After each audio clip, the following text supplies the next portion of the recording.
સુદર્શન ચક્ર. ચક્ર એવી સમજૂતી માણસને છે.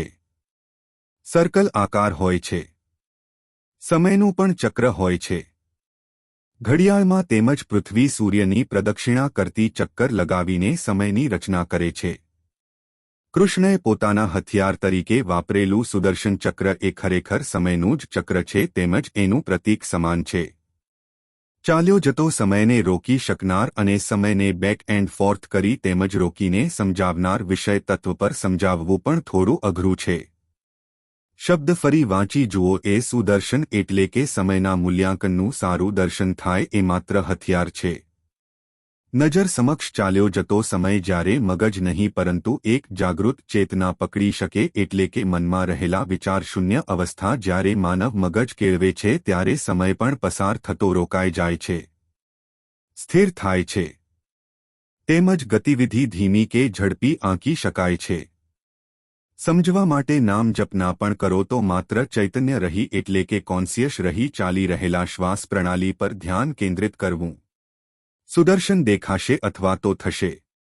અને મન મગજ કયા વૈચારિક ચક્રોમાં ફસાયેલું હતું એ પણ પકડાઈ જશે.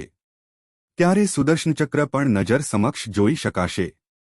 જ્યારે સુદર્શન ચક્ર સમજાઈ જશે ત્યારે તેને પહેલી આંગળીના વેઢે હથિયાર બનાવનાર સ્વયં ભગવાન કૃષ્ણના પણ દર્શન થશે. જેણે કર્ણના વધ માટે તેના રથનું ચક્ર જમીનમાં ફસાઈ જાય તેની રાહ જોયેલી હતી. તેમજ રણછોડરાય તરીકેનું સંબોધન પણ સ્વીકાર્ય ગણ્યું હતું. હર હર મહાદેવ. ધ્યેયાર્થ. ठहरो अर्जुन, भाग कर कहां जा रहे हो? तुम करो मुझसे. माधव, अंगराज ने युद्ध की चुनौती दी है, हमें रुकना होगा. एक चुनौती का स्वीकार वो करते हैं पार्थ जिन्हें स्वयं पर विश्वास नहीं होता. आत्मविश्वास से वह व्यक्ति अपनी योजना के अनुसार चुनौती का स्वीकार करता है. परंतु हमारी योजना क्या है माधव? शत्रु को पीठ दिखाना भी योजना का भाग ही होता है. भाग्य रचेता ब्रह्मदेव का धनुष गांडीव है ये, इसका प्रतिरोध असंभव है.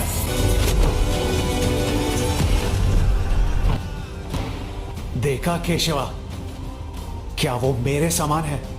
उससे टकरा कर हमारा रथ केवल 2 कदम पीछे हुआ है, पर मेरे अस्त्र से उसका रथ 10 कदम पीछे गया है. सुनो धनंजय, तुम्हारा रथ स्वयं अग्निदेव की भेंट है और तुम्हारी ध्वज पर श्री हनुमान साक्षात तुम्हारी रक्षा करेगा और मैं तीनों लोक का प्रभु तुम्हारा सारथी. इसके पश्चात शत्रु ने तुम्हें 2 पद पीछे कर दिया.